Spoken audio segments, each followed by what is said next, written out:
สวัสดีค่ะ Welcome back to Bim's Kitchen. Today menu we will making sourdough braiding bread. All the ingredient I will write it down for you.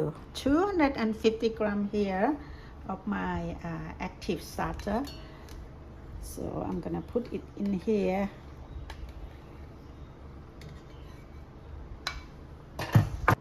Then I'm gonna add 450 gram milk, and I have 3 eggs here. I have mandarin paste, which okay, and then I have sugar. This one gonna be really sweet recipe. So I have here condensed milk, and then I have mayo here. The rest gonna be lard and butter. I'm gonna add it later. Okay, after we have all the ingredient in the pot, we're gonna get start mixing.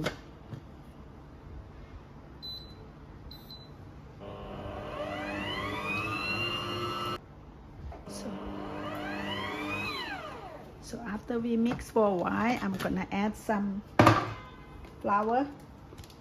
This is AP flour. I add 1000 gram first.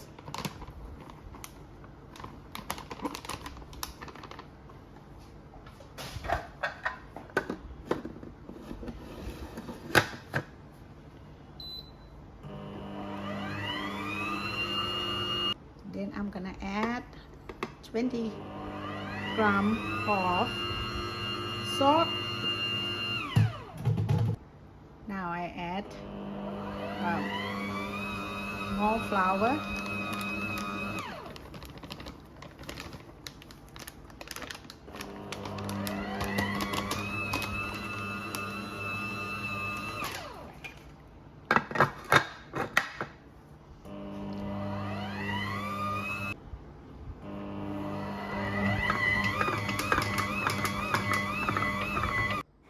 Now after the dough been mixed for a while, now I'm gonna adding some oil.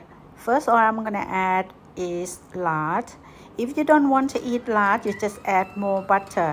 But lard make everything yummy, so I add lard instead. And later on I'm gonna add some of the butter.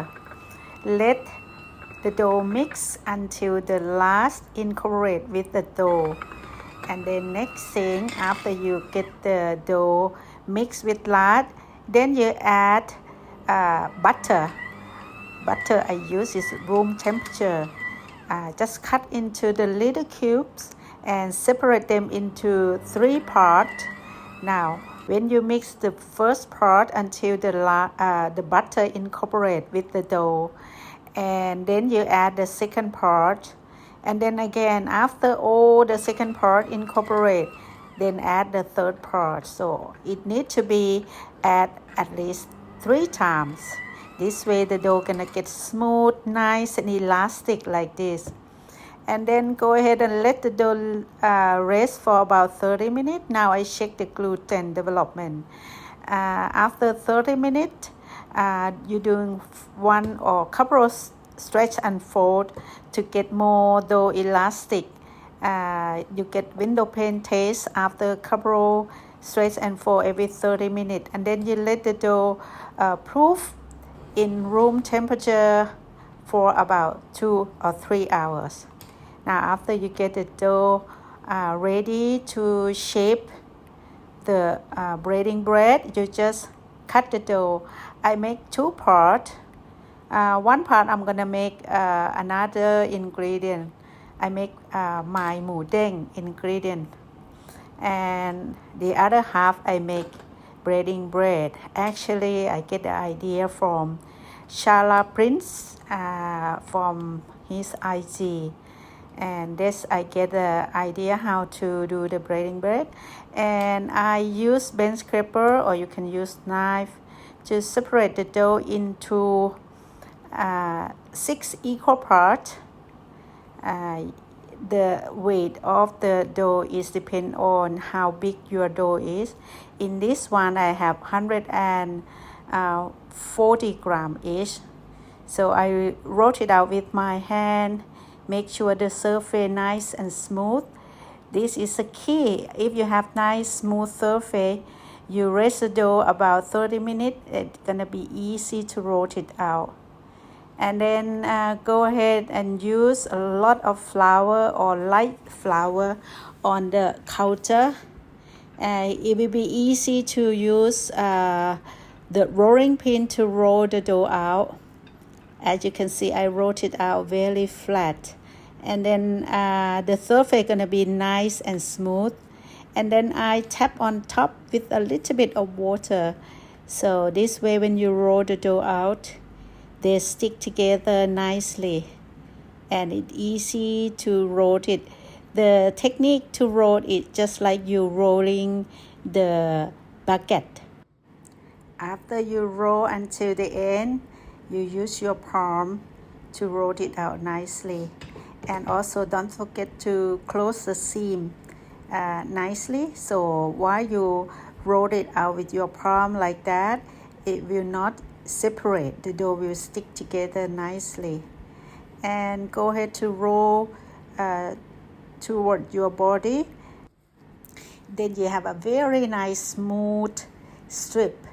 And it's all balanced in every of your strip.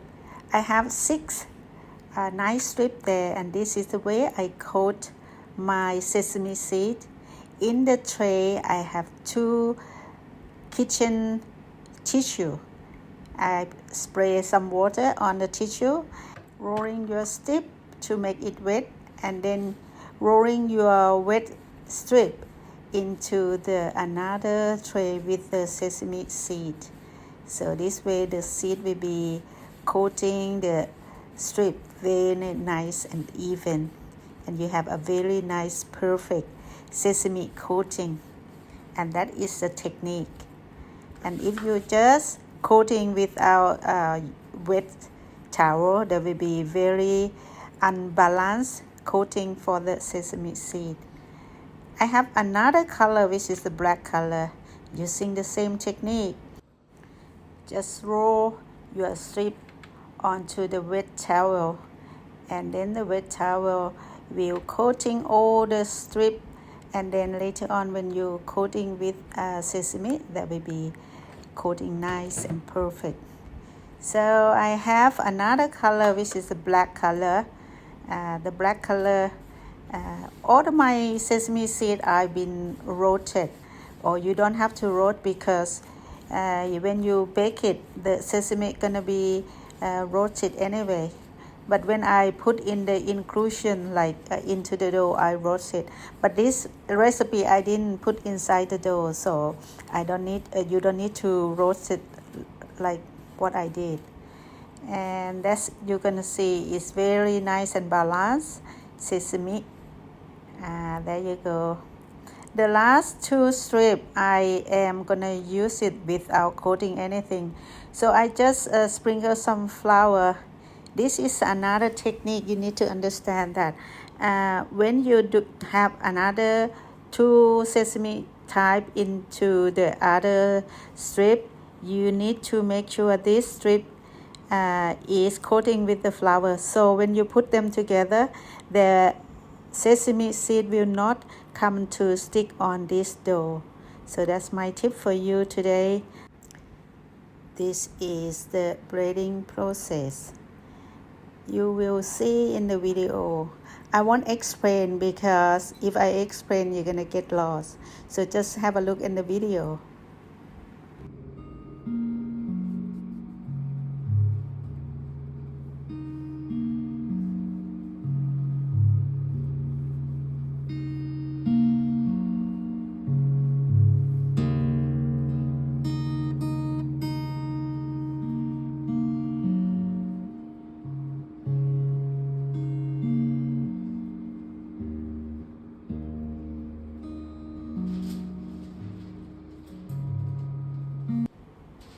There you go, you have nice beautiful braiding bread. and just close the seam at the end together nicely, otherwise it's gonna be open when you're baking. And see, you can fix some part that it not look nice. So after you fix, make sure you coat nicely sesame on different color. You just transfer into the baking tray with some parchment paper. Go ahead to brush the egg wash. I only brush the egg wash on the one that I coat with the flour. I'm not brush egg wash on the sesame seed one. So the color will be turned out nice after baking. Gonna be nice golden brown with the egg wash one. So make sure you coat it about 2 or 3 times evenly. Don't make it too heavy on one side or light on the other side. So all need to be nice and equally, because after it's baked, it's gonna look all nice. So preheat the oven at 180 degrees and bake for 30 minutes. There you go, you have a nice beautiful braiding bread. I hope you enjoyed this video and thank you for watching. See you next time.